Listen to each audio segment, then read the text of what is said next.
Hey, have you decided what to give her for Moon Prayer Night? I sure have.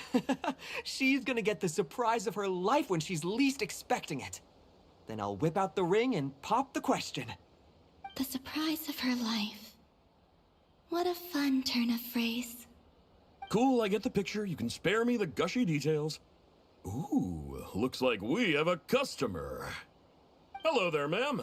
Would you like some Moon Prayer Night candy? Huh? Is he talking to me? Can he see me? Here you go.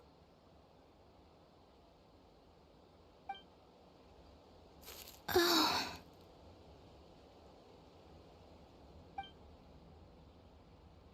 Come back anytime.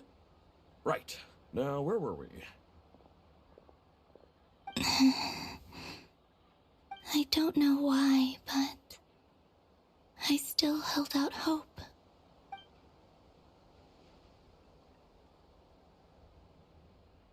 The most important thing right now is to find that mage.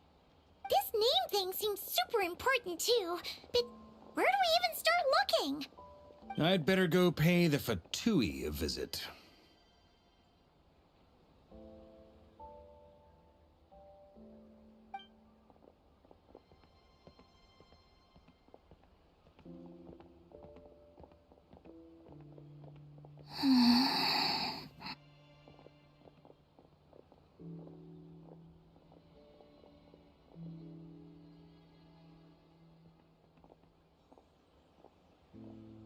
Columbina?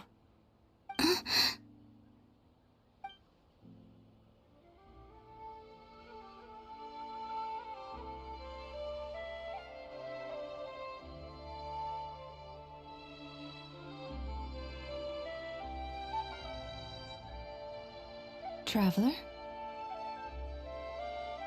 Let's go! This is no time to be spacing out!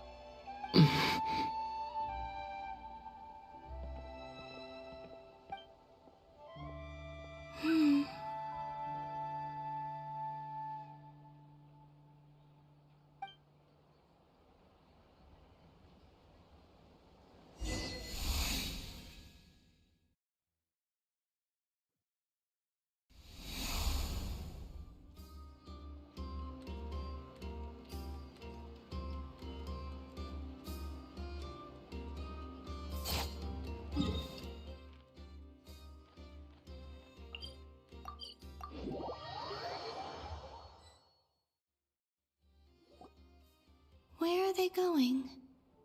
They mentioned a mage and a name? So, Mr. Varka, are you acquainted with this Nicole? Or should I call her Mage N? Ah, not really. We've never met, though she has come up in conversation. From what I've gathered, Alice kinda took Nicole under her wing. Taught her how to speak in a more ladylike fashion, that kind of thing. Huh. Hard to imagine Alice as an etiquette coach. Yeah, Alice is a larger-than-life personality, I'll give you that. But then again, that's why she's able to draw such an eclectic mix of people into her inner circle. If I remember correctly, being an interesting person is actually one of her main entry requirements. So, if you ever wanted to join the Hexenzirkel, I'm sure you'd both be eligible to apply. Hey! Don't go around making promises on Alice's behalf! I wouldn't dare. I'm just trying to paint a picture of the Hexenzirkel for you. Okay, sure. Anyway, since none of us have ever met Nicole, how are we supposed to find her? We can't just go up to every woman in sight and ask, "Hey, are you Nicole?" Maybe something she's wearing will give it away? Like a windbloom pinned to her chest or something. Wait a minute. Alice never said Nicole was from Mondstadt. Oh, true.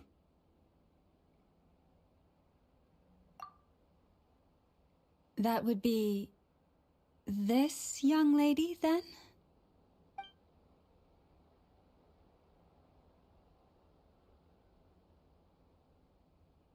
Hey there! Sorry to disturb you, but are you Miss Nicole? Varka. Knight of Boreas of the Knights of Favonius. Alice might have mentioned me before. Mm-mm. Ah, have we got the wrong person? Sorry. Well, this is awkward.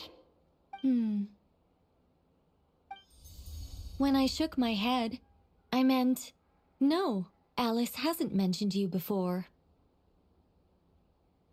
Huh? Where is this voice coming from? My apologies. For certain reasons, I am unable to speak. This is the only way I can communicate with you. It might take some getting used to, but I hope you can understand. Hey, it's fine. I'm more shocked by the fact that Alice never speaks about me. As for you two, we have crossed paths twice before, but it is nonetheless a pleasure to finally meet you. It's really you! Thanks for all your guidance in the past! You're quite welcome. This time, things are different. We have reached the unwritten pages of the story. You might say that we stand at the crossroads of fate.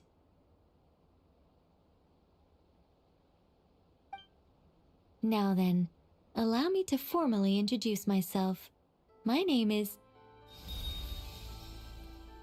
No, stop! Alice! I can't believe it! I had a whole speech prepared. I'd agonized over every single word. She always picks the worst moments to ruin other people's plans. I'm so sorry about that. Alice took the liberty of devising some bespoke self-introduction magic for each member of the Hexen Circle. But I could have sworn I deleted all of the triggering conditions for it. How did it bypass everything? Oh gosh, this is so embarrassing. This is a very different side of Nicole than what we're used to. Is she not used to face-to-face interactions? Don't worry about it. We've seen that introduction magic once already, so it wasn't too much of a shock. Please go on, Miss Nicole. We'd love to hear what you have to say, or, well, communicate. Huh? Are they talking to this lady? But... Will you all promise to forget that horrendously embarrassing introduction? Sorry? Embarrassing? When?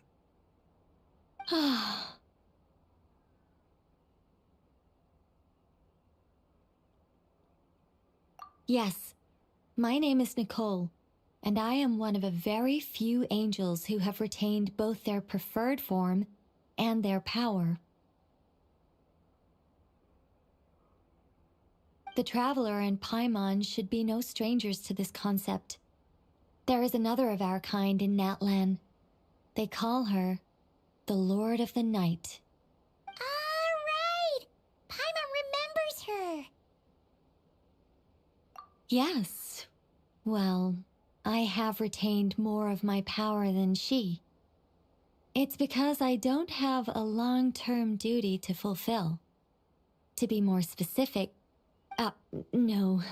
We'll be here all day if I get into the specifics. Moving on. If I'm not mistaken, you are here because you wish to learn how one might reach the moon beyond the sky. That's right. Is that something you can give us any guidance on? Yes, I do know a way. It began with the Hyperboreans, who lived after the War of Funerary Flame. Blank looks. Maybe I should start with the background of the war. Or maybe not. It shouldn't be an issue. I'll fill in the gaps for you when we have more time. Anyway, after that war ended, the three moons retreated to beyond the false sky. The Hyperboreans were humans I once aided. They accepted the civilization and creations bestowed upon them by the angels. But despite accepting many blessings of the angels, many among them still held on to their faith in the moons. They were reluctant to accept the new order, even after the War of Funerary Flame. They sought to contact the moon goddesses beyond the sky and receive their guidance. But all three had passed away by that point.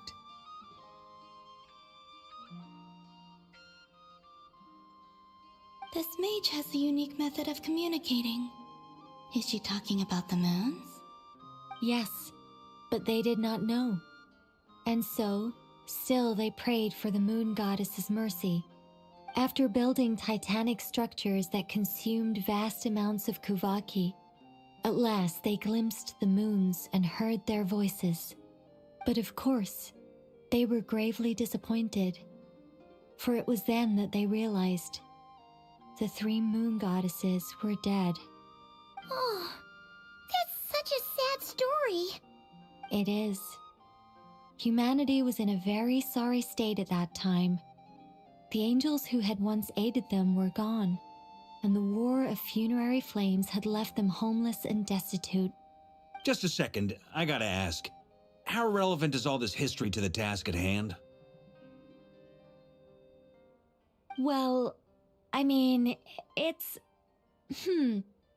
Okay, it seems we've drifted into irrelevant narrative waters. It's been a while since I've had the chance to speak inside someone's head.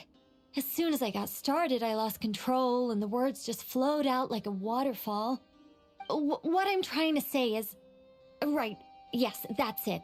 The relevant part is the ritual created by the Hyperboreans. The fact that they bypassed the false sky and saw the true moons implies that they successfully built a connection between Tevat and the outside world.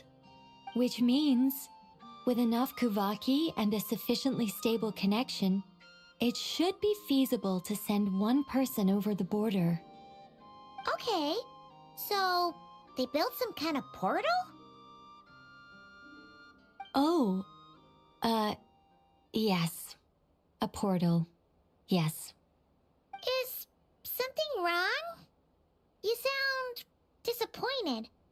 I just didn't expect you to summarize it so well. It turns out I could have said all that in one word, if only I'd managed to think of it. No, please, it's fine. This is invaluable knowledge. I'll be sure to record and preserve everything in writing.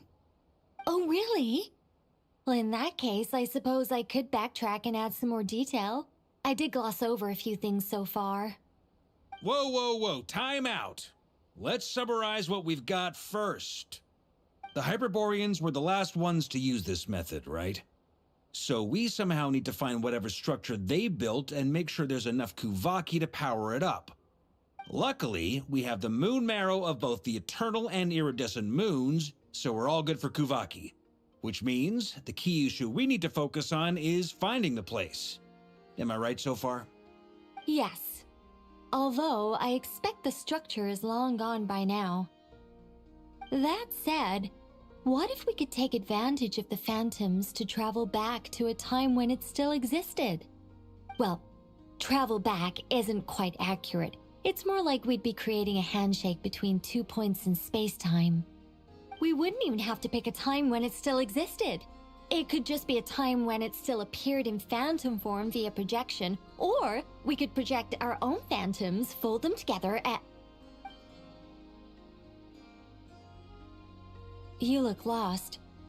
Was that too hard to follow? Yeah, things got a little, technical there. Paimon's brain is reaching capacity. All right. Let me think about how to put this more simply. Okay, got it. Over the next few days, I'll search for phantoms that we can use. Once I find one that meets the criteria, I'll let you know and we'll regroup. By completing certain rituals, specific individuals will be able to enter the phantom and make it to the Hyperborean structure. If everything checks out and it looks feasible, we'll just need to wait for Moon Prayer Night, and we can send the moon goddess back home. I'm really skimping on the detail here. Is this making any sense at all? I think so. For now, we'll just wait to hear from you. Yes. Basically, yes. Great. Counting on you. In the meantime, we'll focus on finding the moon goddess's name. My name? Are they looking for a way to stop me from disappearing? Excuse me, Miss... Go on, Miss Nicole. This conversation was a little all over the place. I didn't catch your name. I am Lauma, of the Frost Moon Scions. Ah, I did wonder. I noticed that you listened very intently when I spoke about Hyperborea and the moon's history. If you'd be interested, I'd love to visit you this evening and go through it again in greater detail. Also, if you were serious about making a record, it would be too risky to simply write down the raw details as is. I would suggest some tweaks. Maybe rewrite the stories as fairy tales or fables, perhaps even prayers. Anyway, we can cross that bridge when we come to it. So, see you later then? Oh, and no need to prepare anything. Just a cup of tea will do. See ya! She seems friendly. It's just... Ah, it's so nice to find someone who's actually willing to listen. I've been dying for a chance to finally go through all this systematically from start to finish. Any longer and I'd probably start forgetting it.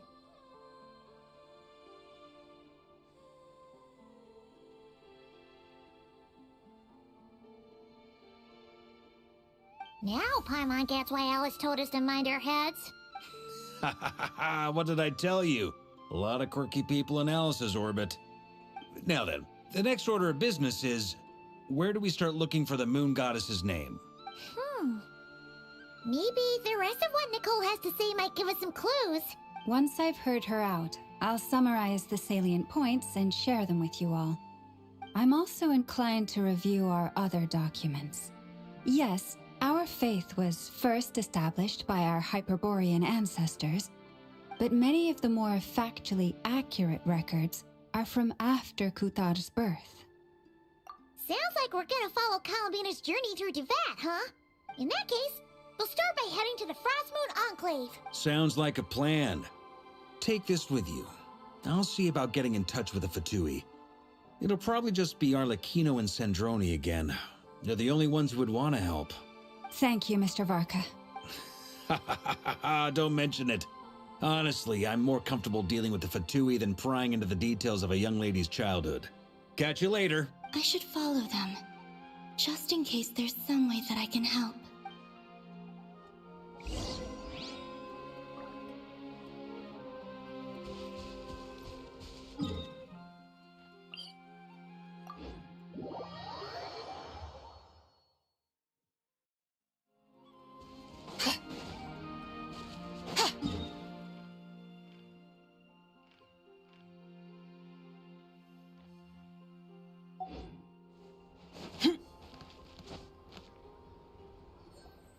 A while ago, I took the time to organize all documents in our possession that pertain to Kuthar. What you see here is the material I consider reliable. You see, there's... Yes. Most of the information we have was transmitted through an oral tradition. Inevitably, some of her stories were mythologized and deified over the years through countless retellings. That's why I organized them into reliable and unreliable. There's no sense seeking answers in history unless we can ensure the veracity of the historical record. Makes sense. All right, let's take a look through.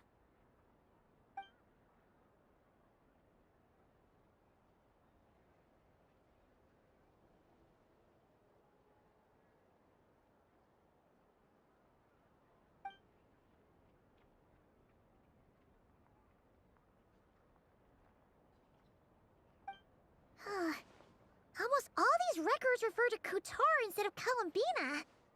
Although neither of those is her real name. Paimon's not sure what point she's trying to make.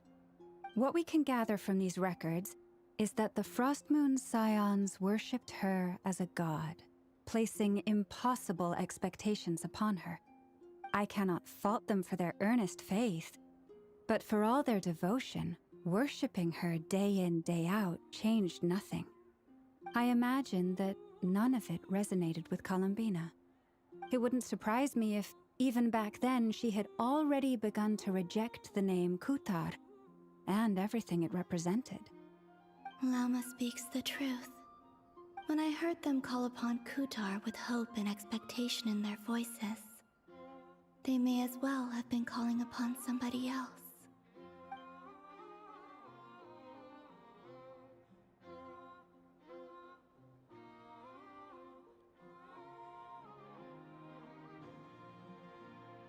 Well, that's a bit complicated.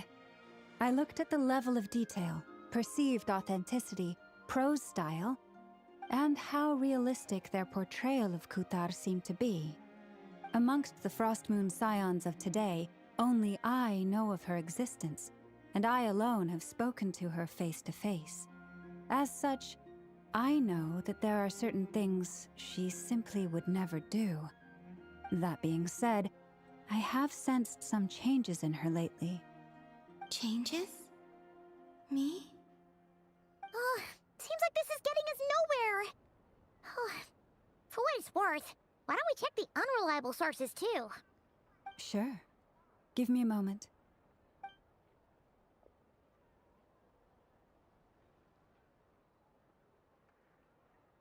Exerting but a fraction of her divine might, Kutar sheared a great mass from the snow-capped mountain and cast it into the sea, upon whose surface shone the mirror image of the moon. Thus was formed the island of Hisi. Yeah, right. That doesn't even begin to pass the sniff test. The 3 moons are not but lies through and through. Only one moon has ever shone for us, and Kutar is her name.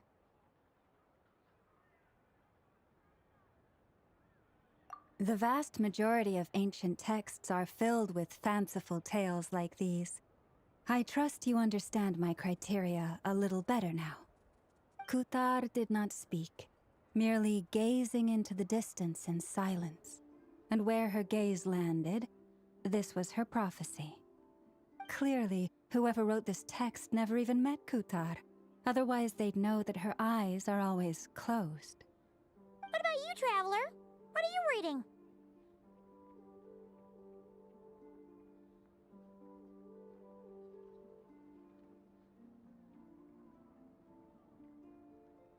Come on, let Paimon see. The child wished to build a wooden nest with which to shield a fledgling bird from the cold. But being so young and lacking in strength, the child could not snap the branches from the trees. Kutar was passing by. Upon seeing the child, she summoned forth the Kuhenki, who built a beautiful nest for the child. I remember that. Not knowing the meaning of Kutar's divine intervention, the child dared not to respond, and thus ran home to call their parents. But Kutar was gone. The Moon Chanter declared the event a miracle and took the nest as a relic, placing it on high for all to see. The child was named as one favored by the goddess, and was greatly respected amongst the people. Yet, no further miracles were bestowed, and this matter was forgotten in but a few years. Huh. Any thoughts after reading that?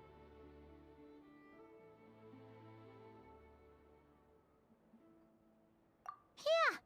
Columbina probably just wanted to join the kid in making nests. Ah. I'd originally considered this a fabrication, because Kutar did not perform any similar actions in subsequent records. But now that I think about it, it does seem like something Columbina would do. It's just that... She didn't know how other people would interpret her actions. She was probably worried about making things difficult for people. And so, she gradually stopped joining in. Yes.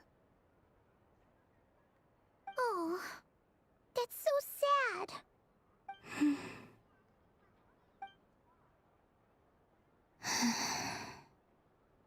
And now, I can make no such gestures of warmth, even if I want to.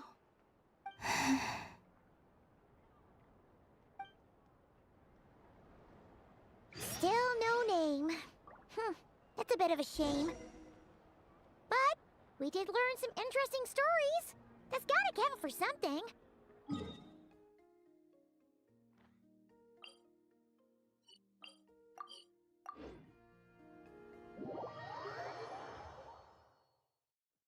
Varka said he was gonna set up a meeting with Arlecchino and Sandrone, right? Let's go back to Nasha Town and see how he's doing. Let's see. There's Varka. Oh, and it's Durin and Albedo too. Yeah, this is pretty much the same place we bumped into each other last time. I convinced them to stick around a little longer.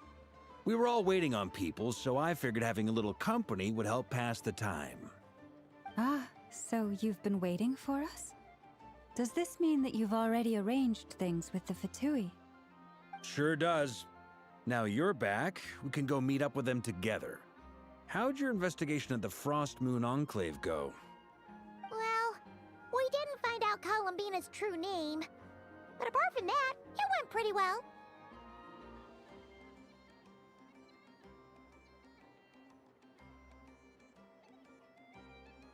Aha, just as well that I didn't tag along then. I'm sure our moon goddess wouldn't want every man and his dog knowing all about her private life. Still, desperate times, desperate measures, I guess. Someone had to do it. So, Varka was waiting on us, but what about you two? Are you waiting for Alice? Oh, no. We already met with her. We discussed that experiment I mentioned to you last time. Oh, and she also handed me this communication device. That's right. I understand she informed you about the relationship between the phantom phenomena and Tevat's borders, yes? She wants me to help her with some more experiments on that front. She said that she'll contact me through this device with more information. Ah, I see. Following instructions and making observations. Pretty common research method. Takes me right back to Albedo's lab. Wait, then who exactly are you meeting? Someone you know. Albedo's met him too. But I don't think Miss Lauma or the Grand Master have been introduced. Introductions are overrated, especially in cases like this. It's you! So, it's not like the Academia has prohibitions against going abroad. Also, I applied for leave. I've been writing to Hat Guy since obtaining a human form. I've already brought him up to speed on everything that's been going on in Nodcry. Hat guy? Turns out, I actually have heard that name before. Oh? Then why did you react the same way I did? I only knew the name, not the fella. But since we're all here, let's do some introductions for what it's worth. I'm Varka, Grand Master of the Knights of Favonius. Lauma, Moon Chanter of the Frost Moon Scions. And I'm a Driosh from the Vahumana Darshan of the Sumero Academia. Hat Guy. Good to see you again, Mr. Guy. I believe we last saw each other on the boat ride here. Mind you, the only reason I came here is because there's someone I want to look into. Who's that? The Doctor, also known as Dottore, second of the Fatui Harbingers.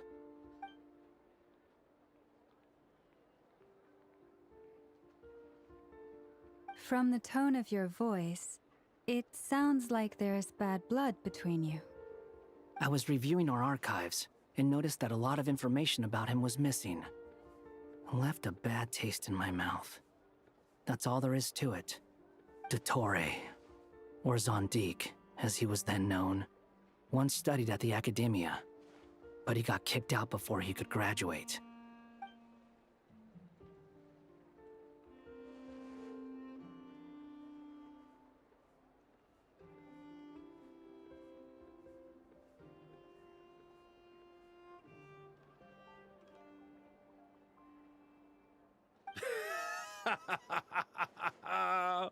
So the Harbinger's #2 man is a college dropout?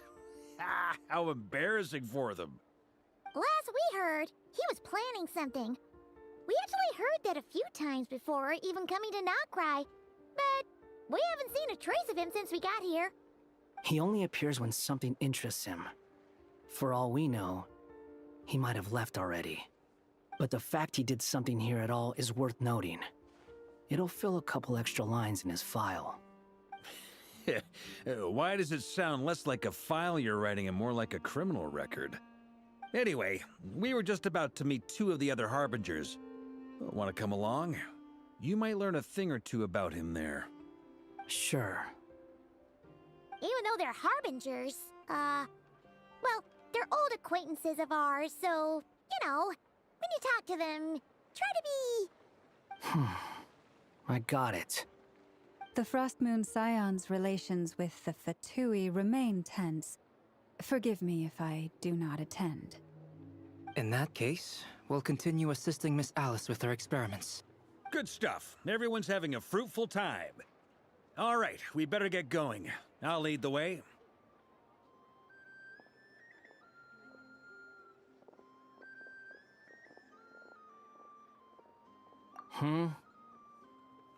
Well, yeah. That's obviously part of it. But I'm not the only one who has a score to settle with him. Neither you, nor Lesser Lord Kusanali, nor I want to see him meddling with things again. What's the hurry? Don't worry. Pigeons always know which way home is.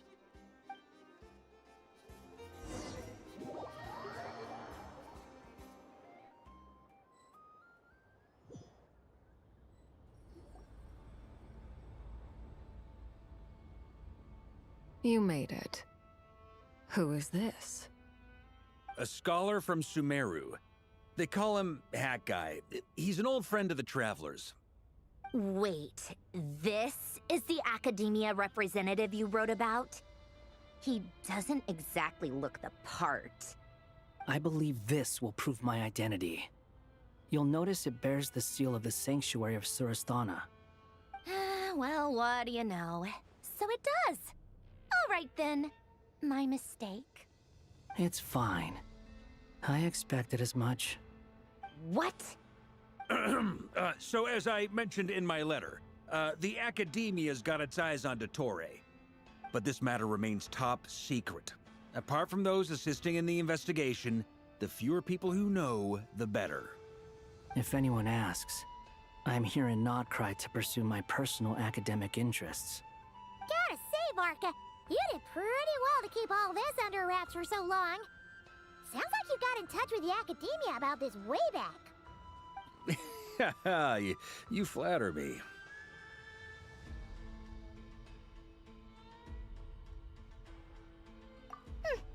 Where do I even start? Remember that time we fought Rerir at Star Sand Shoal? He sure let me have it then, didn't he? I'll bet Dottore had that all sketched out, with me as his convenient little pawn. He could not care less about us if he tried, but hey! The feeling's mutual.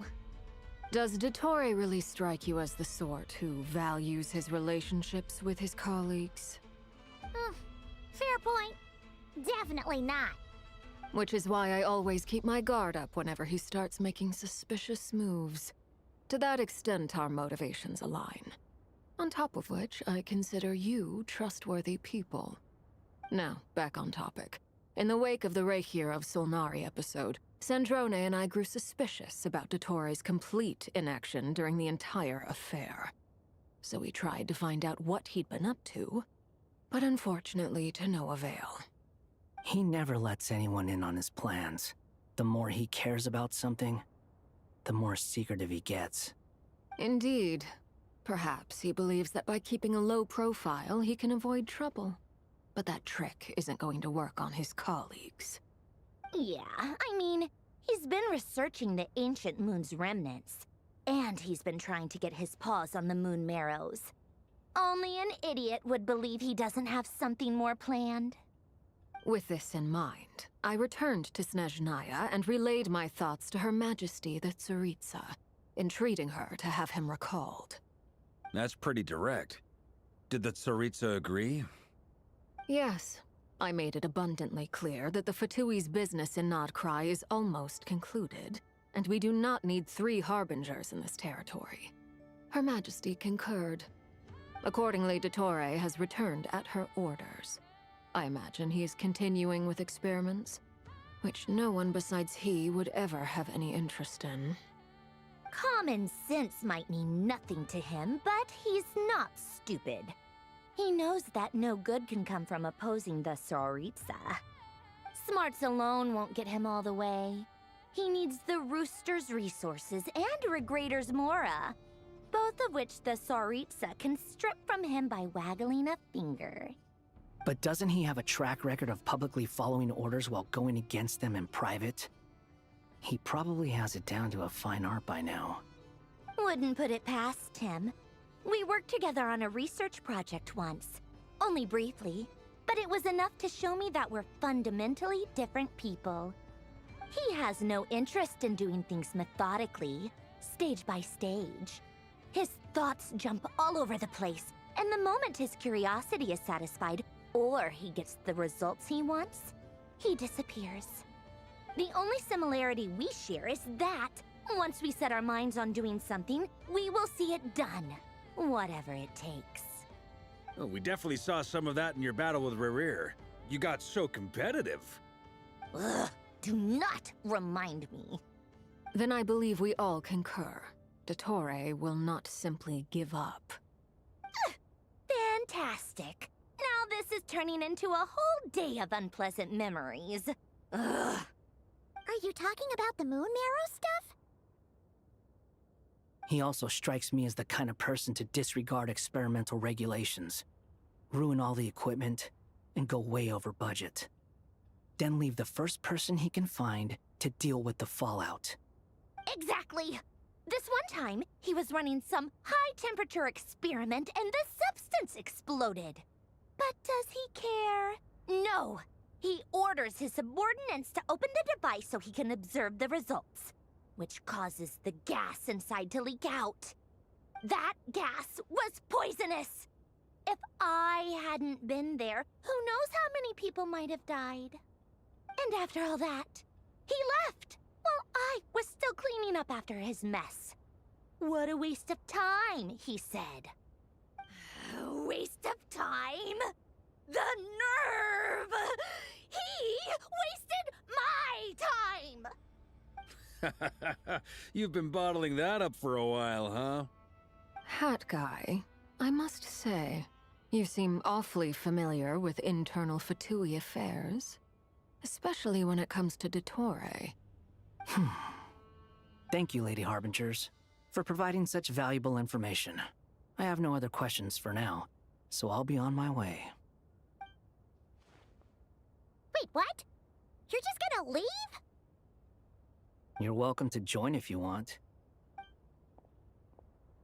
Ugh. Just when Paimon thought he'd finally mellowed out. He makes quite the impression. I'll say. I've met tons of headstrong people, but not many of them would join me in bad-mouthing Dottore. Anyway, back to the main agenda.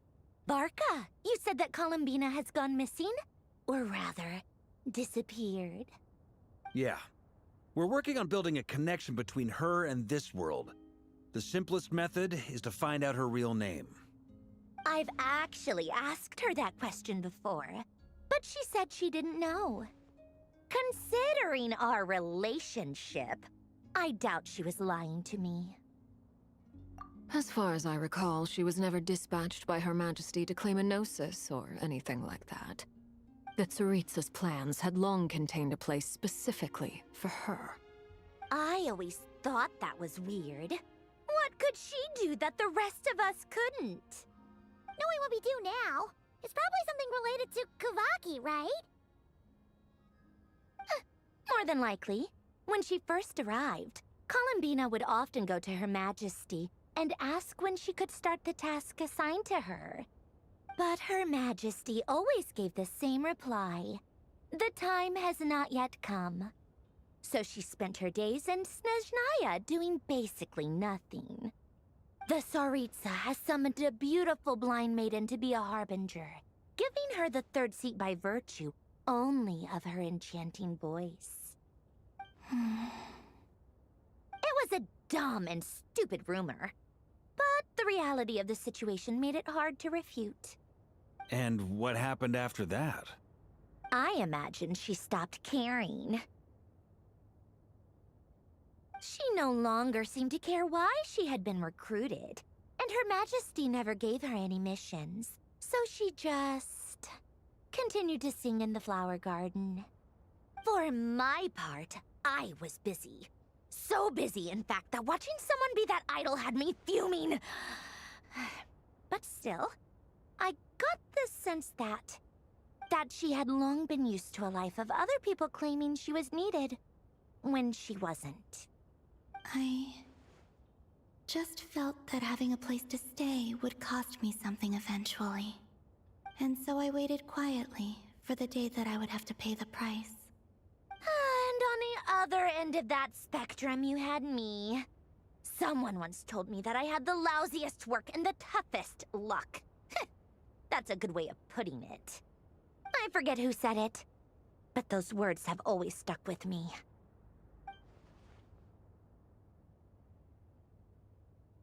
But you've done your job exceptionally well all this time.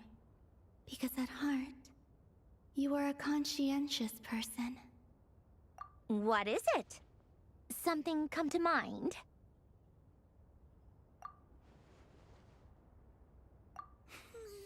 That makes sense. Nothing screams you are needed like your name shouted from across the town. Well, good luck with it. But if you ask me, Kalambina is still the most shoutable name. I'm just so used to it now, after all the arguments we've had. I can't be bothered trying to remember another name for her. Nor I. Sandrone. Harlequino.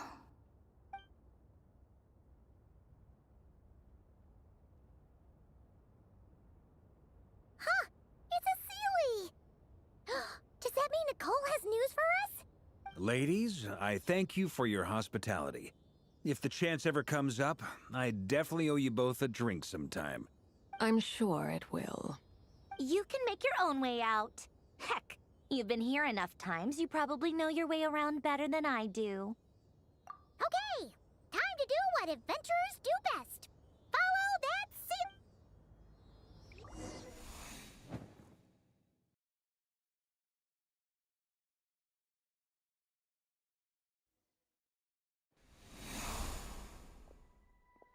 Here you are.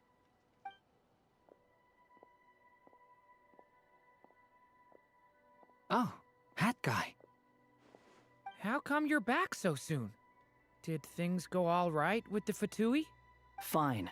Dotori's been summoned home by the Tsaritsa. Couldn't get much more than that. How about you? Any progress with the investigation? Unfortunately not. We've tried everything. Different phantoms, different locations, different points in history.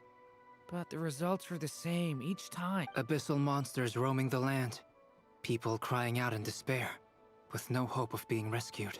Every time I see it, I can't help but think, is this what it was like in Mondstadt when Dragonspine Durin attacked?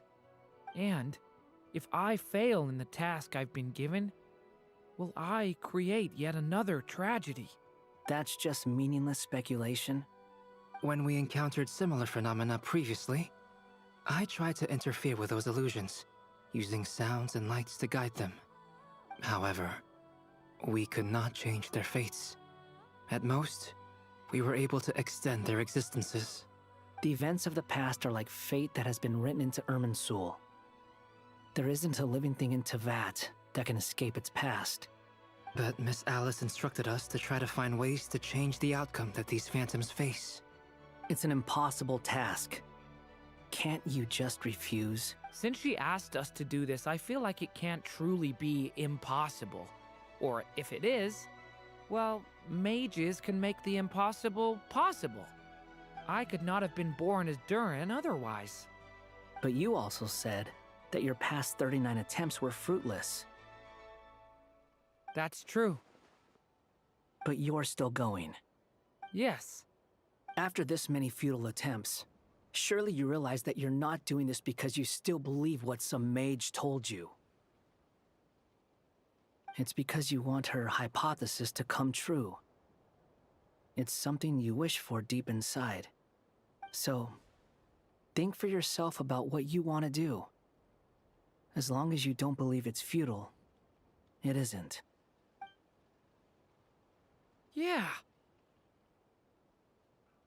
Previous experience indicates that we cannot touch the phantoms, which limits the effectiveness of our interventions.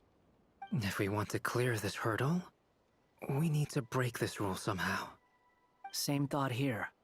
Following the same rules means repeating the same failures. Reducing ourselves to mere playthings of fate. So you mean we need to figure out a way to make contact with them despite knowing that we can't? Yes, and I suspect that's something only you are capable of. Everything in Teyvat is logged in Irminsul, but the withering that once occurred in Sumeru was a sign that the Great World Tree was being corrupted. This corruption allowed things that should not have existed in Teyvat to appear. This is tantamount to rewriting reality to an extent. You're saying abyssal power might be able to affect those phantoms? No one's ever tried it before. If you're gonna try it, it'll take courage. And you have to be confident that you can control it. Is anyone there? Has anyone seen my daughter? She's missing. I have to find her. I hear someone inside. Spargana? Are you in there? Ah! If I can use my abyssal powers to warn him that there is danger here, maybe it'll change his decision. Maybe he'll stay away. Yes. The important thing is not the nature of the power, but rather how you use it. To intimidate and obstruct. Sounds about right for the Abyss. Let me try. I should be able to influence that thing. Have you seen a little girl?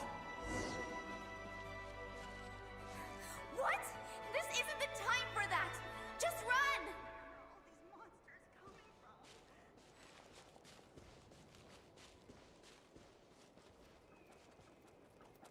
I hear someone inside. Spargana? Are you in there? Where are all these monsters coming from?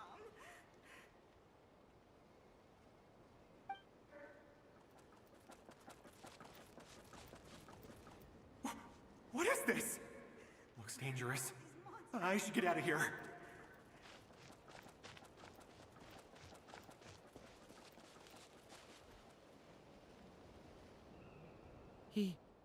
He really left. Ha! We did it! Don't celebrate too soon. Follow him. See what he does next.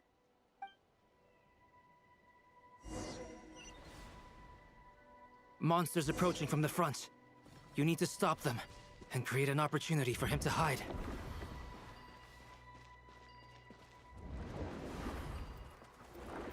No! There's a monster ahead!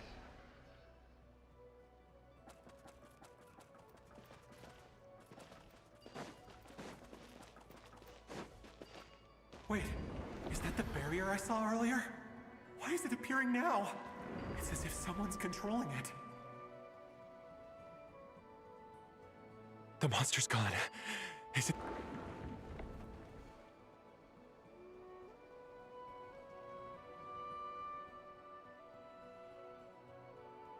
The barrier's gone too. How odd. Anyway, I guess I'll keep going. Quickly, let's keep up.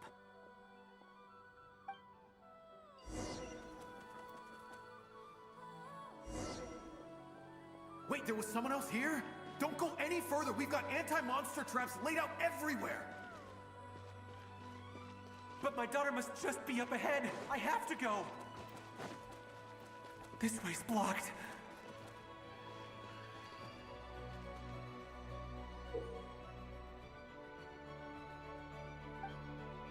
We might be able to use the explosives over there, but we need to take care not to hurt him. I'll use the barrier to keep him at a safe distance. This barrier seems to be helping me somehow.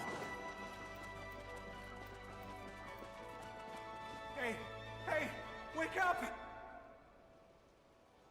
Oh, no good. Gotta keep moving ahead.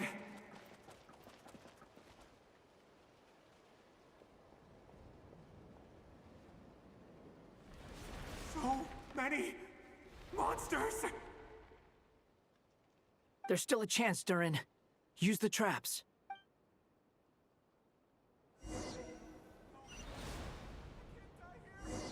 Hey!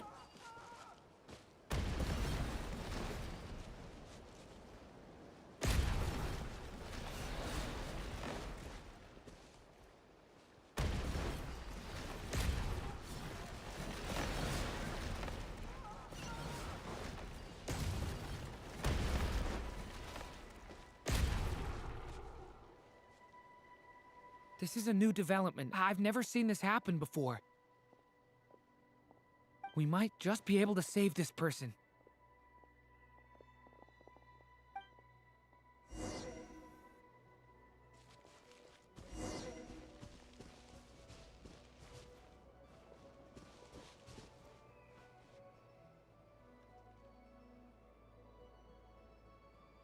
Hello there. Have you seen my daughter? Spargana's her name.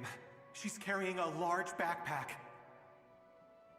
Get out while you still can, you fool.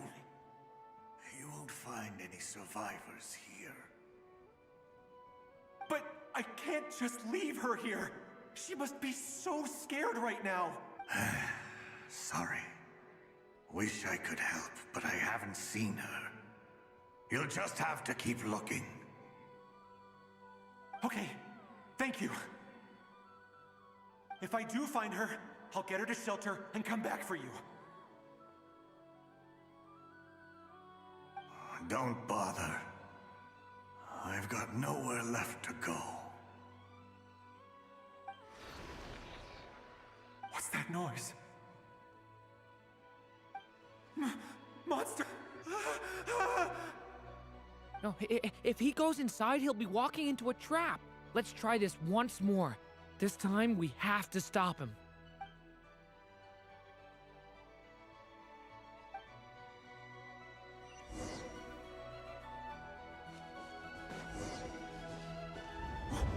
Why?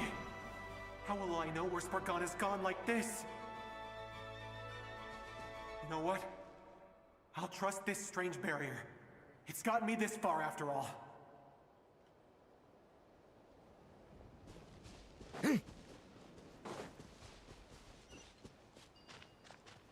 What? What's this? Hey! Let us in! Spargana, are you there?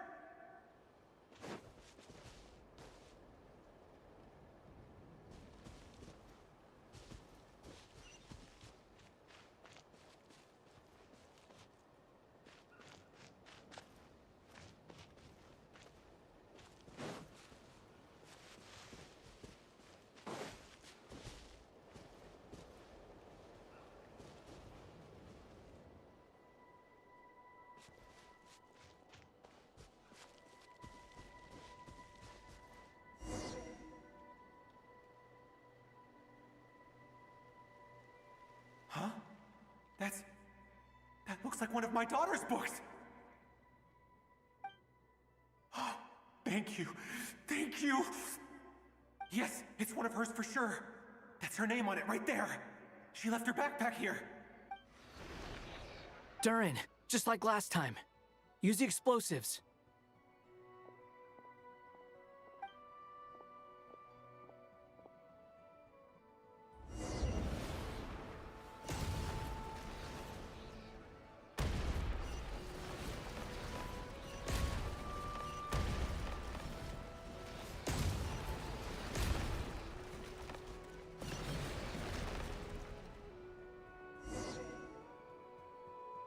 It won't work.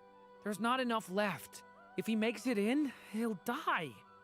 But then, this clue could be the key to him finding his daughter. It might not be the only one. Better he misses that clue than loses his life. I guess so.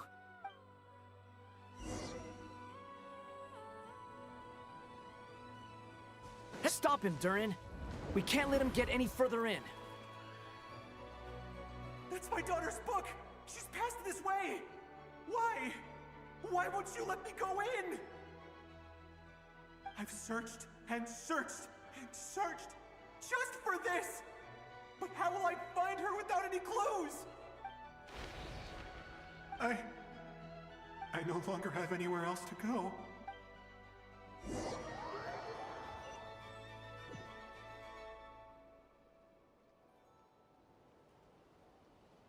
I'm sorry. He refuses to go anywhere else.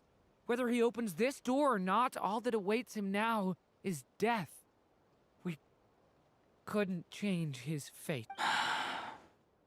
Albedo? Hat guy? Let's try one more time. I don't know how we're gonna do this, but I don't want to give up either.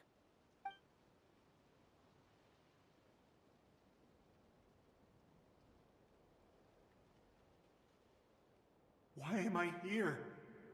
What's going on? All these scenes running through my head. Where are they from? Huh? What's going on? His reactions have changed. How many times have I... What's happening to me? Huh? Wait, who are you? You can see us now? I feel like I always could, but that I only just realized you were there. I'm sorry, I don't know how to describe what I'm feeling, but you were the ones guiding me using that marked barrier, right? I haven't done anything yet, but those monsters, those deaths, they feel like memories. Like things I really did experience. I won't find my daughter. In fact, I'll ultimately die trying to find her. Isn't that right? Well, no, it isn't. Yes, it is. Even so, we're trying to find a way out of this. You've not seen my daughter either, have you? It seems she really isn't here.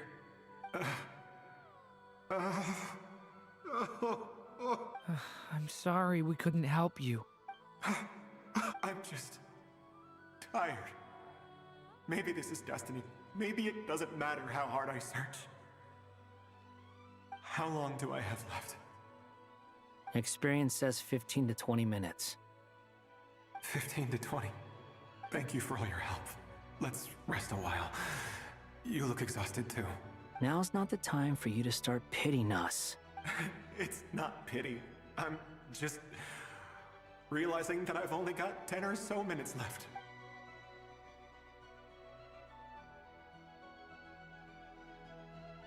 You say you're from Mondstadt, yes? A place with windmills, where people enjoy limitless freedom? And you're from Sumeru, where they've built an academy into a giant tree? Yes. It seems you've never heard of either place. Those names are unknown to me, I'm afraid, yes. Have you heard of Hyperborea? I have, but I heard that it was destroyed in the distant past. I see. That was where my ancestors once lived. What about Delphi Pytho? Was it later rebuilt? I've never heard that name. Then what about Sal Vindagnir? I have seen that name on stone tablets on Dragonspine. But I'm afraid the only things left of that place are its ruins. I see. Sure enough, there was no way to turn this around, huh? I'm sorry. I was the one who asked to chat, but it seems like we're too many ages apart. There's barely any common ground to start from. It's all right. We did hear something new, at least. From how you speak of your lives, things must be going all right for you, I guess. They are. Mondstadt is a place of freedom and happiness. There's a lot of good people in the church and the Knights of Favonius, and even outsiders find that it's an easy place to feel at home. We have festivals a few times a year. Everyone gets together to drink, saying... Sumeru is a lot more uptight. Not really the kind of place where you can relax. It's a nation fraught with problems wherever you look. But if all you want in life is to seek knowledge, I guess it's pretty much paradise. That's wonderful. In other words, after this all-devouring black tide passed, humanity did not merely avoid extinction, but rose to build prosperous civilizations anew. I mean, I can see you all right now. That must mean the future isn't a total mess, right? That's true. Well, time's almost up. Let's part ways, I think. Might be best if you don't waste too much time on me. The chances are slim, I know, but I'd like to spend these last few minutes looking for Spargana. If things work out, I'd love to tell her about what I've heard. May we meet again. Well, or not, most probably. In that case, may your wishes come true.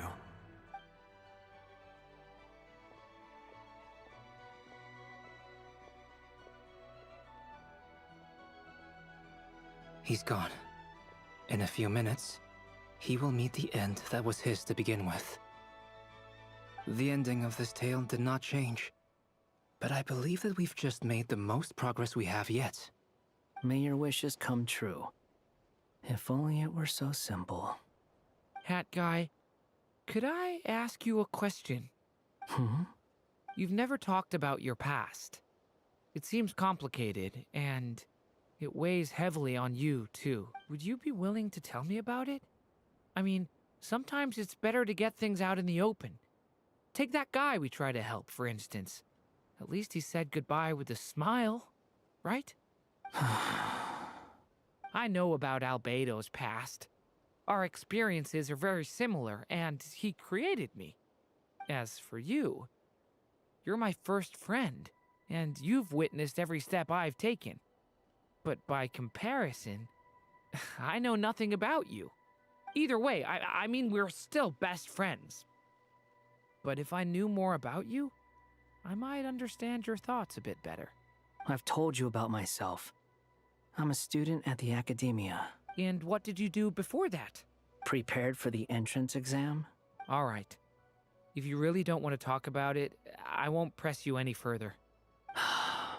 I was a puppet built from the branches of a white tree, using technology left behind by the Conrian schools of mechanical engineering. A white tree? You mean an Irminsul tree? Yes. A branch of Irminsul that was once connected to the main tree. So you had a human creator too? Yeah. But my creator abandoned me after deciding that I was a failure. After that,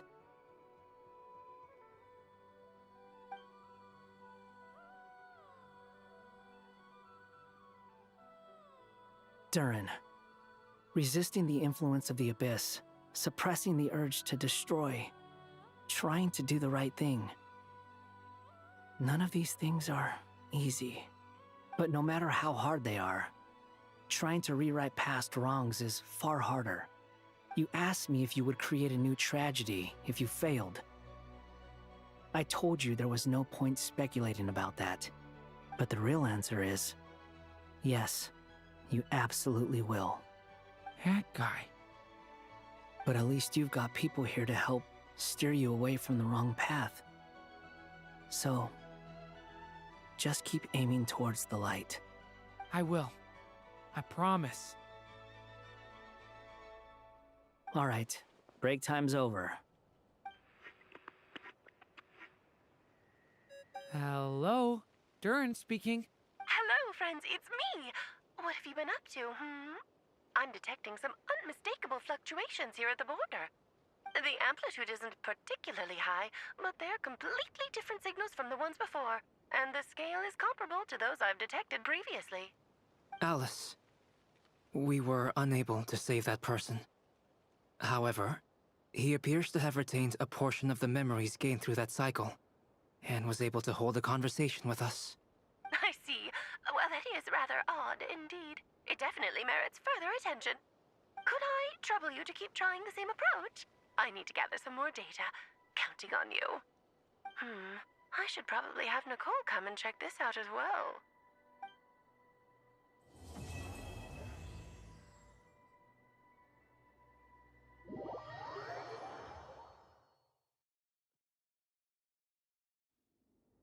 There you are. I was worried you might stop to collect treasure chests opened by the Seelie along the way. It would have taken you so much longer to get here.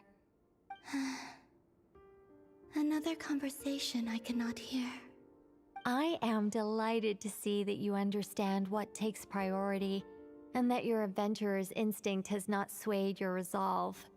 Really, I must applaud you for it. You should know. Paimon's head. Okay, I'll try and keep it short. My senses are telling me that this is where we shall find the entrance to the ruins. Oh, cool! Well, what are we waiting for? Let's open it up and see! Patience. This was a sanctuary of great importance to the Hyperboreans. A special process is required to open the gate. Oh! Like the place that housed the Eternal Moon's marrow? Okay, so what's the plan? Need us to do anything? And just the short version, if you can. Ah.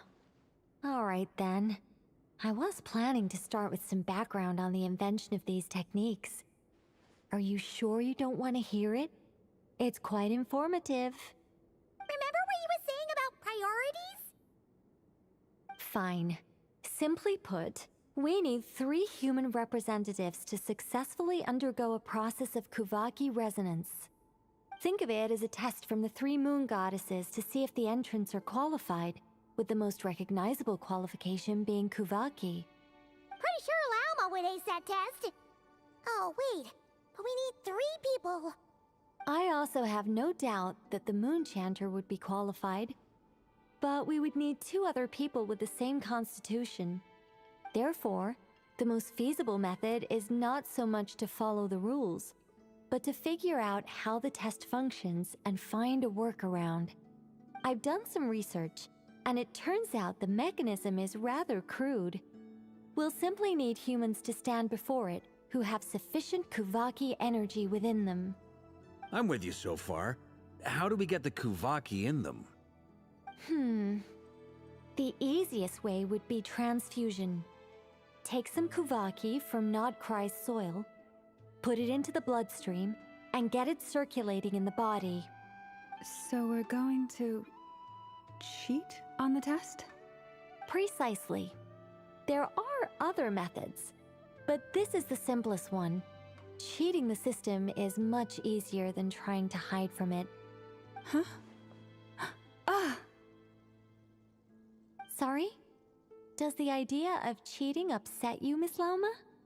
No, that's not it. I suddenly had an idea. Oh, what is it? It's about Moon Prayer Night. I figured out a way for Kutar to join in the festivities. Huh? But as Paimon said, we need to have our priorities straight. Let's get back to the test. I'll follow up with Nefer on the festival arrangements. Oh, okay. Anyway, is this really the best method we have? A Kuvaki transfusion sounds dangerous, no matter how you slice it. If you think that's dangerous, wait till you hear the other methods. I'd be more than happy to go through them if you'd like. There are several. No need, we're good. Let's go with this one. Very well. Kuvaki transfusion it is. Now, I should mention that the risks can be greater or lower depending on individual compatibility. It would be rash to simply infuse the Kuvaki and hope for the best. If the body rejects it, the reaction can be quite severe. The symptoms are similar to another condition that some people living here suffer from, known as congenital Kuvaki sensitivity. So, before we execute our plan, I will perform a simple test of my own to see who is compatible and who is not. Once that is done, we will have to complete the resonance process as rapidly as possible. The participants must remain stationary while the Kuvaki circulates and bonds with them, and they must— What? No eating or drinking? That's some hardcore fasting. They'll all be monks by the time they're through. 3 days. Oh, that's so long! And we still need to find 2 more people who are not just compatible, but also willing to volunteer. Fasting? What are they talking about? Really? Don't you want to think this through? Haha, count me in too. 3 days without food? I can handle that. Miss Nicole has made it clear that this is the easiest way. The way I see it, there's nothing else to discuss. It's time to step up. Yeah, you're right. In that case, Paimon volunteers to be Captain of Logistics. She'll keep the fires lit and grab some spare clothes to keep you comfortable. Then we'll start with you first, Traveler. Please step forward.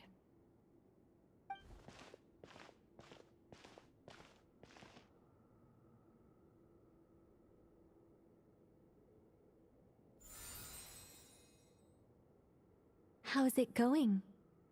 Do you feel anything?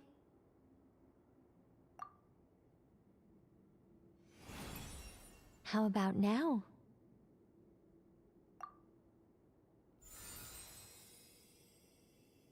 And now?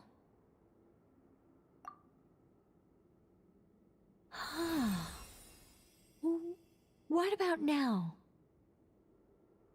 You guys, it's not a competition, you know. All right, I'm officially impressed. Even as a descender, you can withstand far more than I imagined. It's like I summoned a giant stone titan to arm wrestle you, and your arm hasn't even moved an inch. In my last attempt, I infused 5 times the amount of Kuvaki required.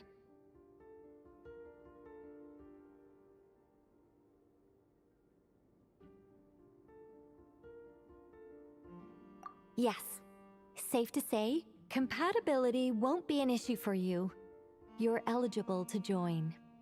You're next, Mr. Varka. Sure, here goes nothing. All right, I'll start where we left off. 5 times the required Kuvaki dose. Whoa, whoa, whoa, hey, wait a minute. How's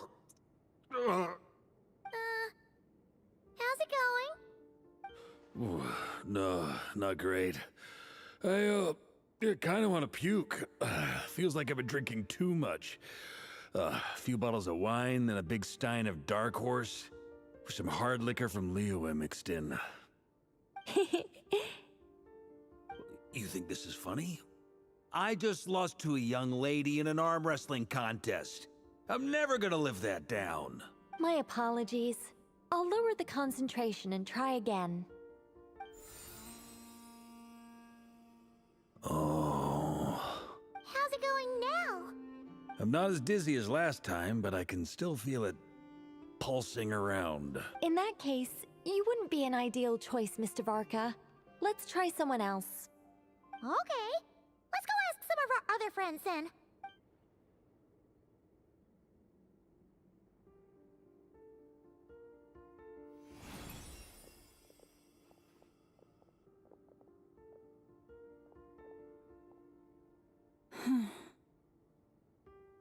No surprises here, Miss Moonchanter.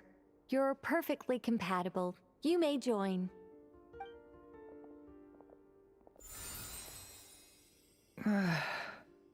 I'm getting a slight headache. Shame. You were so close. I'm itching all over. Allergic reaction. We can't have that. Huh? Well, are you gonna start a what? The Hexenzirkel is an organization that cares for and protects children. We will not have them do dangerous things. Not even tests.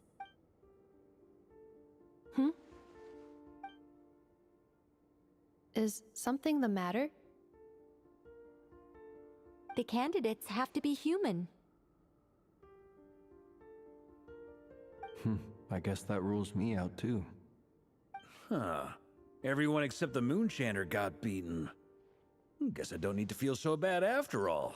I mean, looks like this isn't gonna be as easy as we thought. Perhaps I could ask for volunteers among the Frost Moon Scions. I'll see about talking to some trusted Lightkeeper colleagues. Itlua springs to mind. In fact, I think we had some former Frostmoon scions join our ranks recently. Can you give me the scientific explanation for how the test works? I can probably make some kind of test bot. Then we can just zip through Nasha Town, going up to people and pressing a button to check their status. Wouldn't that be way easier? No. Wow! No elaboration for once. How about I contact the Knights of Favonia's garrison in the Wave Chaser plane? Shame that Lohan's already left. And that guy's even tougher than I am. Strange. The moon goddess is clearly revered by many people. So why is she on the brink of disappearing? She mentioned that the world has rejected her from the very beginning. And when we fought the Rakier of Salnari, it seemed like she exhausted her power for our sake. Also, I'm not sure revered is the right word for how people feel about her. Gratitude, certainly. For my part, anyway. It's basic reciprocity. She helped us, so she deserves our help in return. Yeah. Even though she looked like she didn't care, she still saved a ton of people, including me. A review of the relevant data leads me to conclude that Miss Columbina is a good person. Yep, you bet! They really think so? I'm super surprised that Columbina isn't her actual name, though. I think it really suits her. It's light and graceful and... yeah, just a really pretty name. I know, right? Unfortunately, that's not our decision to make. Columbina. That was the code name the Fatui gave me. But it also came up in the song I heard when I was born. But... is that really all there is to it? What do I truly think of my own name? Is there anyone left who will still call me by that name?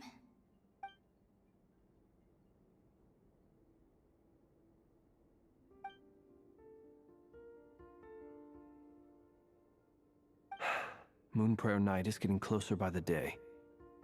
We're running out of time. We need to look for other candidates. Then allow me to try. Huh? What are you doing here? You contacted your friends via the Adventurers Guild. Sandrone has been keeping an eye out for something like that, so she informed me. Since I have the ability to accommodate a moon marrow, I should prove to be a suitable candidate. Arlecchino. When can we begin? I see. We can begin right away.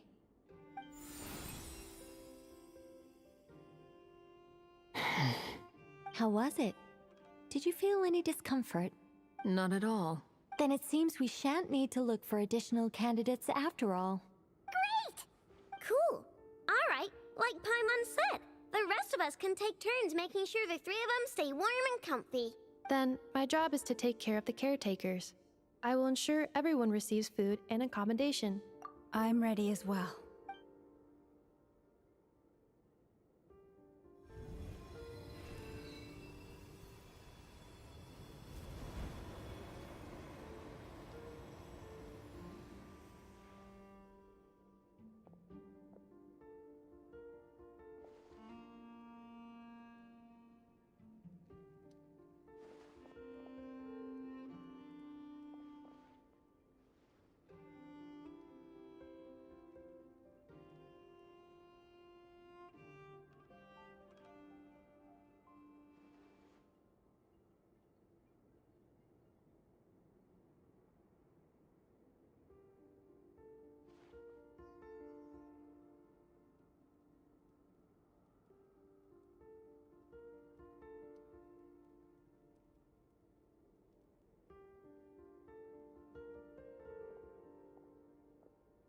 The work is done.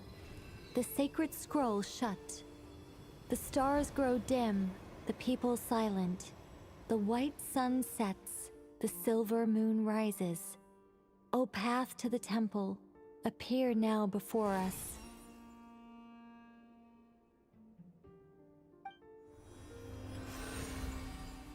Wow! It really opened! So that's what all this is about. They've been trying to open this gate. With a calm mind, this proved not too arduous. Come, let us enter. It might be best to eat something first. Take care to chew properly and swallow slowly. It will give your body time to readjust to the digestion process. They will head in soon. They will need to enter this gate.